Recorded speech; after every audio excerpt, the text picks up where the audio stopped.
¿Y si el Dios de la Biblia no fuera un Dios en absoluto, sino un ser superior físico, poderoso y posiblemente no de este planeta? Wow, empezar así es ir a por todas. Ya, es fuerte. Y hay que advertir de inmediato que la investigación de hoy es muy, muy controvertida. Reescribe la historia tal y como la conocemos, por lo que hace falta mantener la mente muy abierta. Se puede tomar o dejar, pero desde luego no va a dejar a nadie indiferente.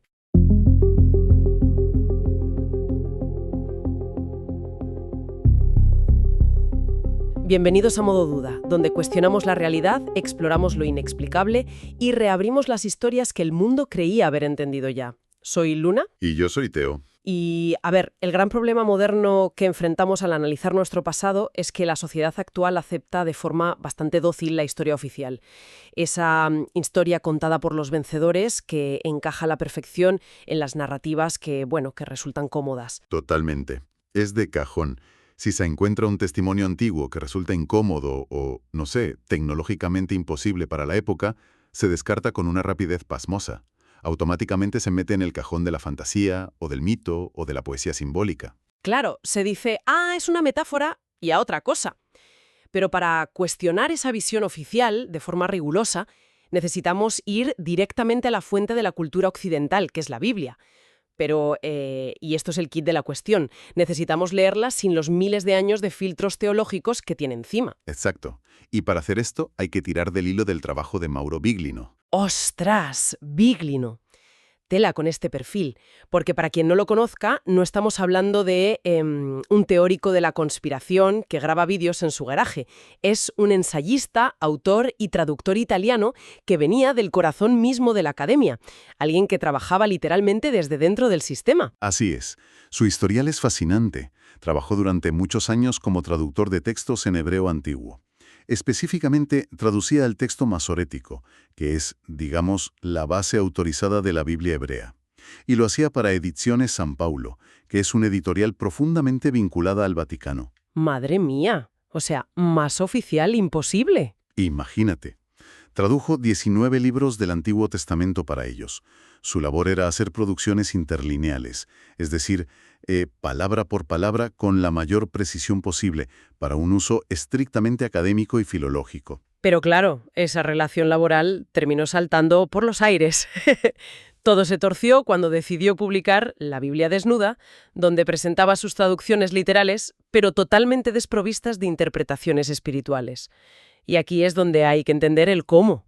Ujú. O sea, porque sus traducciones son tan diferentes si está leyendo el mismo texto que los eruditos de siempre. Vale, pues para entender el cómo hay que sumergirse un momento en cómo funciona el hebreo antiguo.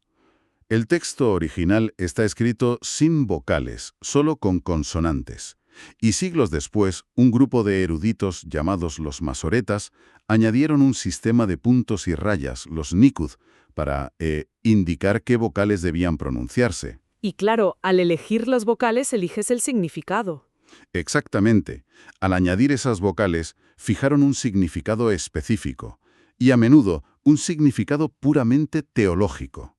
La metodología de Biglio consiste en ir a la raíz de las consonantes, leer el texto de forma estrictamente literal y ver qué dice si no asumimos de antemano que nos está hablando de un Dios místico. Es decir, quitar las vocales espirituales que alguien añadió siglos después para que la historia encajara. Y el resultado de hacer esto es brutal. Biglino sostiene que la Biblia original no describe a un único Dios trascendente y etéreo. Lo que describe es a un grupo de seres físicos plurales a los que el texto llama Elohim.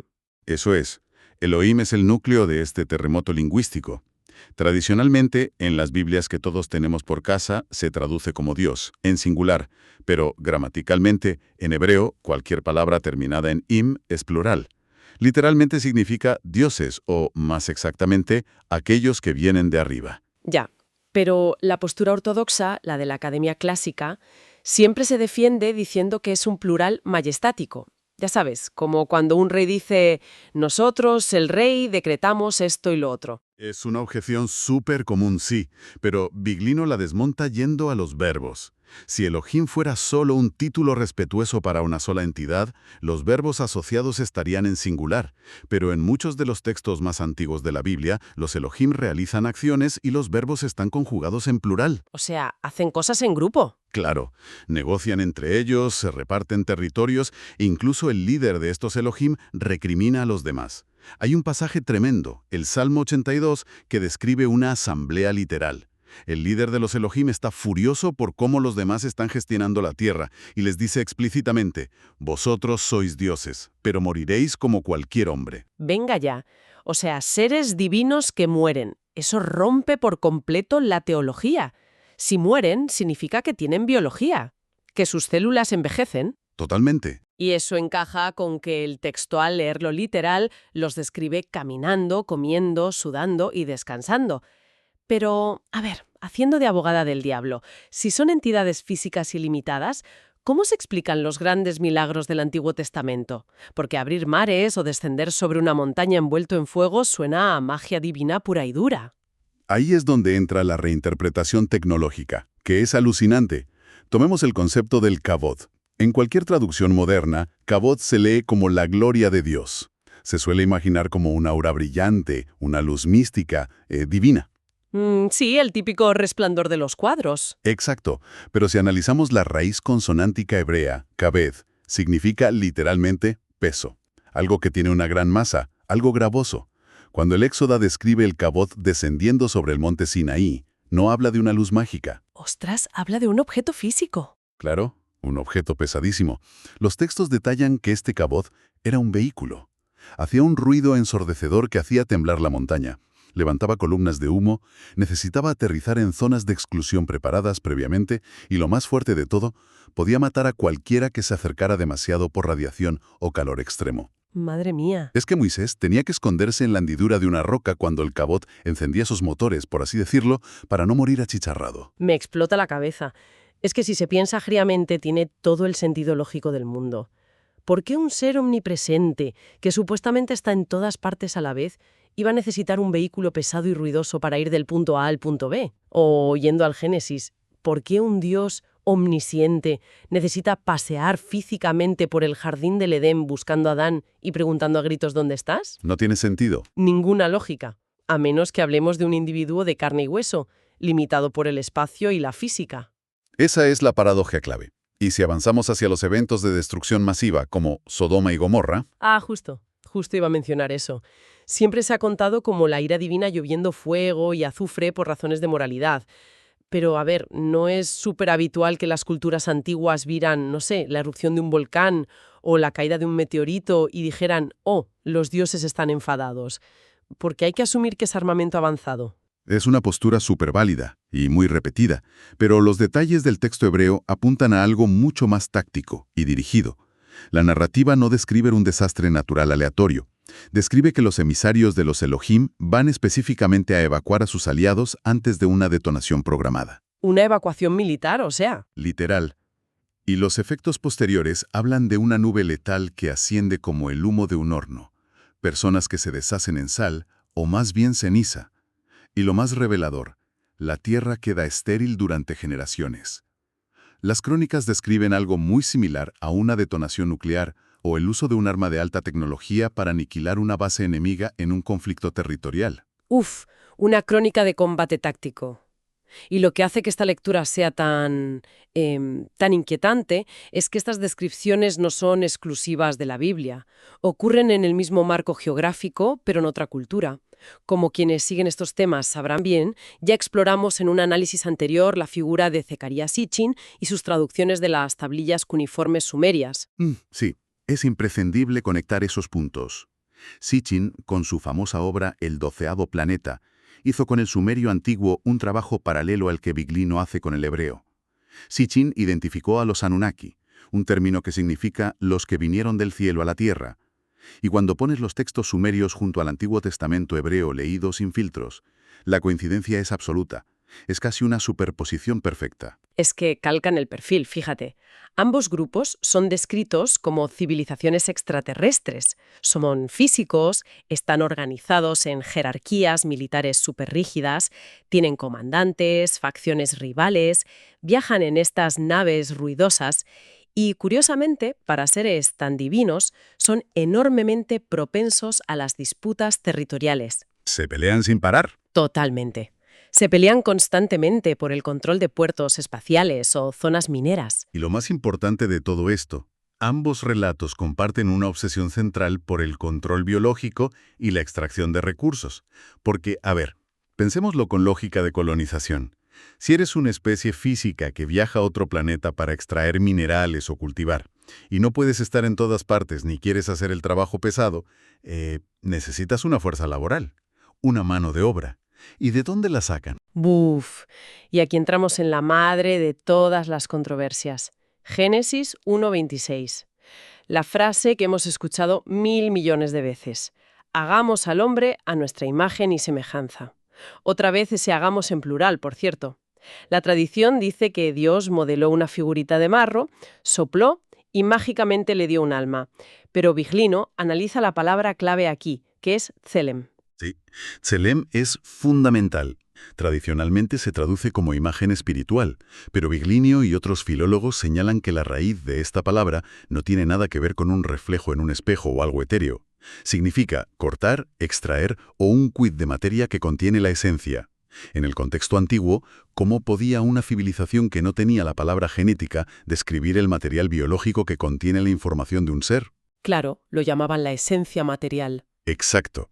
Viglinio argumenta que Tselem es la forma antigua de referirse al ADN. Fíjate, o sea que no fue magia, fue ingeniería genética.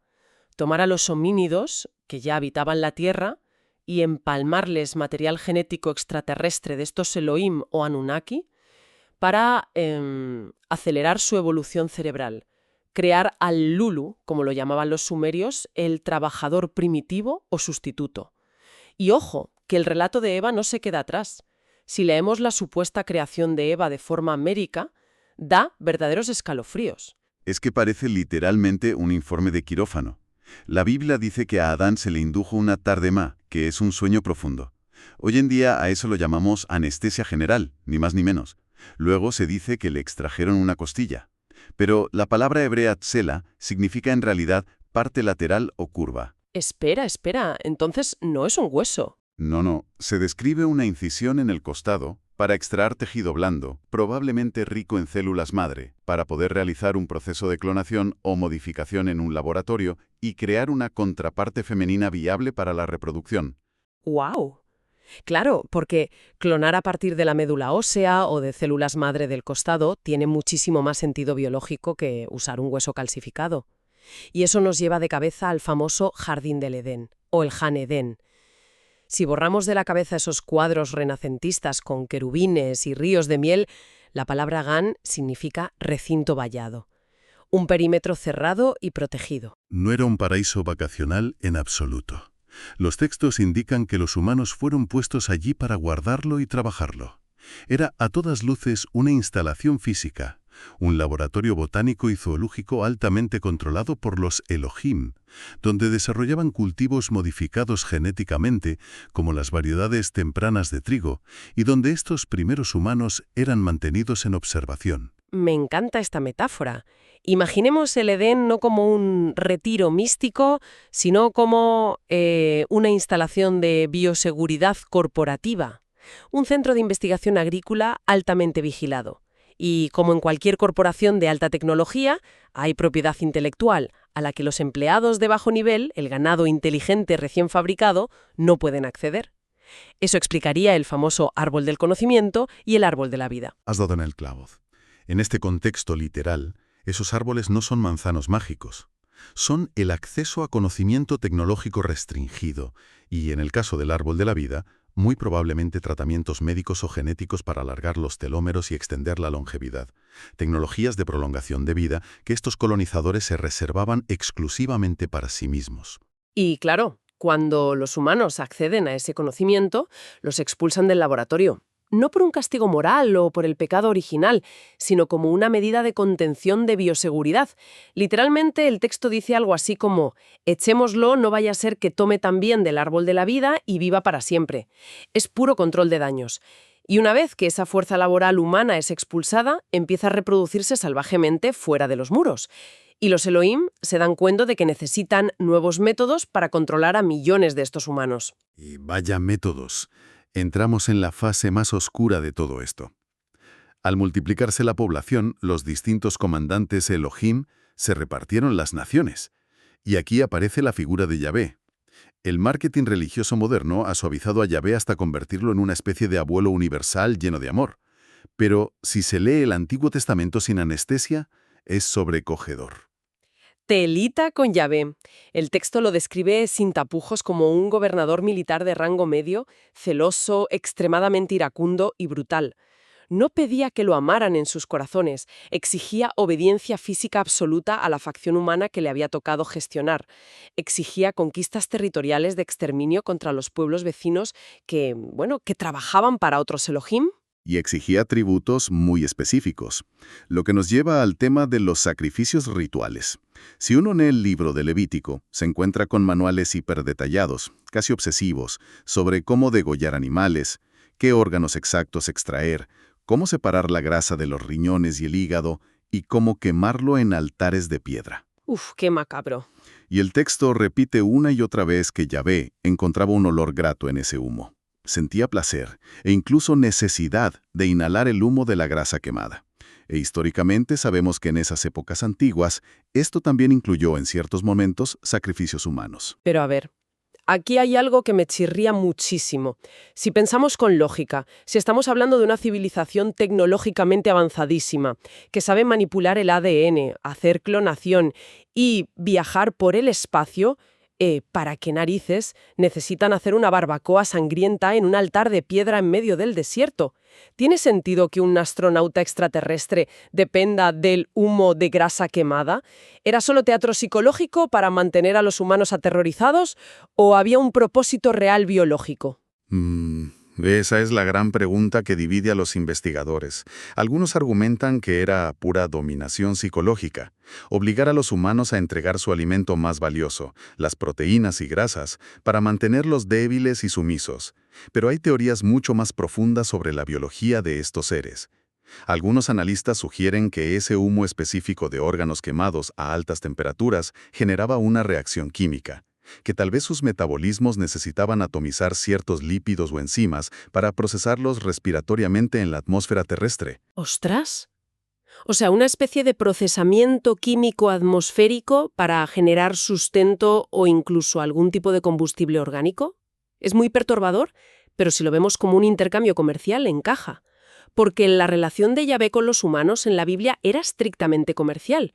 Los humanos eran propiedad. Si se lee la Biblia hebrea, se detallan los precios exactos, el valor monetario de un hombre joven, de una mujer, de un niño. Leída así, no es un texto de teología moral.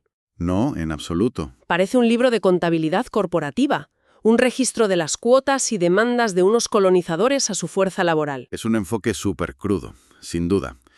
Y esto nos obliga, en honor al equilibrio, a dar un paso atrás y mirar el choque enorme de perspectivas que hay aquí. Con una evidencia textual que resulta tan materialista, violenta y carente de espiritualidad, ¿por qué seguimos aferrados al misticismo? La postura académica principal, la de los historiadores ortodoxos, se mantiene firme en que todo esto es un error metodológico grave por parte de Biglino y Sitchin. Claro, es justo mencionarlo. Hay que poner todas las cartas sobre la mesa. Para la academia tradicional, nada de esto pasó. Dicen, no había naves espaciales ni extraterrestres clonadores. Lo que había era miedo a las tormentas, a los volcanes y a lo desconocido. Argumentan que estas historias son solo mitos, narrativas simbólicas, hiperbólicas, que las tribus antiguas crearon para consolidar su identidad, darse valor frente a sus enemigos y transmitir reglas morales, que personificaron las fuerzas de la naturaleza en deidades colédicas. Esa es la visión cómoda y tranquilizadora, desde luego. Pero la corriente alternativa apoyada en estas lecturas literales plantea una objeción muy fuerte, y es que estamos tratando a nuestros ancestros como si fueran niños asustados o directamente idiotas. Si alguien hace 3000 años describe con todo detalle una máquina ruidosa de metal brillante que vuela, echa fuego y deja radiación, tal vez es porque sencillamente vio una máquina ruidosa de metal que volaba y dejaba radiación. Defienden que estos textos son memoria histórica empírica, distorsionada por el paso de milenios y la falta de vocabulario técnico, por supuesto, pero basada en eventos físicos reales. Es fascinante. ¿Qué pasaría si como sociedad moderna tuviéramos que abandonar esa idea tan arrogante de que los mitos antiguos son solo cuentos infantiles con moraleja? Es aterrador plantearse si los mitos podrían ser en realidad los recuerdos distorsionados de eventos profundamente traumáticos a nivel de especie, un trauma global oculto a simple vista, camuflado bajo capas y capas de liturgia religiosa. Y esa es la inmensa provocación de analizar estas fuentes antiguas. Nos arranca de nuestra visión complaciente. Sugiere que nuestra historia antigua no es un lento y romántico ascenso hacia la civilización, impulsado por nuestro ingenio, ni un plan divino lleno de amor. Podría ser el resultado directo de una intervención externa interesada. Un pasado donde fuimos diseñados en una placa de Petri, utilizados como herramientas agrícolas y mineras, subyugados mediante terror y tecnología, y, bueno, finalmente dejados a nuestra suerte en este planeta. Madre mía. En resumen, y para intentar destilar la esencia de todo este análisis que hemos hecho hoy, lo que hoy día miles de millones de personas veneran en templos e iglesias como textos religiosos sagrados, el fundamento espiritual de casi toda la cultura occidental, podría ser, en realidad, el diario de bitácora militar de nuestro primer contacto con una especie tecnológica superior. No fue un encuentro con Dios, fue el choque violento con unos colonizadores interplanetarios. Es un cambio de paradigma que altera radicalmente quiénes creemos que somos y cuál es nuestro lugar en el universo. Última reflexión. Algo que quiero dejar en el aire para que la mente dé unas cuantas vueltas esta noche. Si asumimos por un momento la posibilidad de que estos textos sean crónicas reales, si nuestro ADN es verdaderamente el resultado de una mezcla biológica entre pacíficos homínidos terrestres y estos Elohim extraterrestres que ya hemos visto que eran belicosos, jerárquicos y territoriales, ¿cuántos de nuestros peores impulsos modernos son realmente nuestros? Nuestra ambición desmedida, nuestra inercia hacia la guerra, nuestra obsesión patológica por el control y la dominación del otro, ¿son la naturaleza humana original o son simplemente la herencia genética imborrable que nos dejaron nuestros creadores? Fíjate, es una pregunta que resuena de forma escalofriante si miramos cualquier telediario hoy en día. Desde luego que sí. Como siempre, invitamos a dudar, a rebatir todo lo que se ha expuesto hoy, a dejar comentarios y, por favor, a explorar estas fuentes, las traducciones de Biglino, los textos sumerios, por cuenta propia. Hay muchísimo más de lo que hemos podido cubrir.